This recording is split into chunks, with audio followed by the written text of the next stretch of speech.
শতরূপে সারদা বই থেকে পাঠ। বিষয় জ্ঞানদায়িনী স্বামী প্রজ্ঞানানন্দ। পরবর্তী অংশ। মায়ের দীক্ষাদানের স্থান, কাল, সময়, অসময়, আয়োজন, উপচারের আড়ম্বর বিশেষ ছিল না। হিন্দুস্তানি কুলিকে রেল স্টেশনে দীক্ষা দিলেন।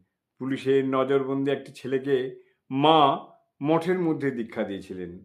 মা কোয়ালপাড়ার জগদম্বা আশ্রম থেকে রাধুর বাড়িতে যাচ্ছেন, সঙ্গে সেবক।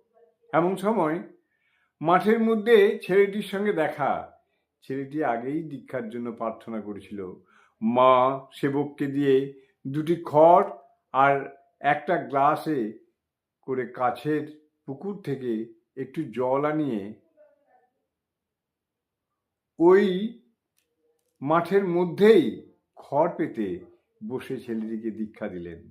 জয়রাম বাড়িতে মা একবার পাশাপাশি শায়িত অবস্থায় তাঁর এক বাল্য সখীকে দীক্ষা দিয়েছিলেন। জয় মা, জয় মা। জননীং শারদাং দেবীং রামকৃষ্ণং জগদ্গুরুং পাদ পদ্মে তয়ো শ্রিত্বা প্রণমামি মুহুর্মুহুঃ।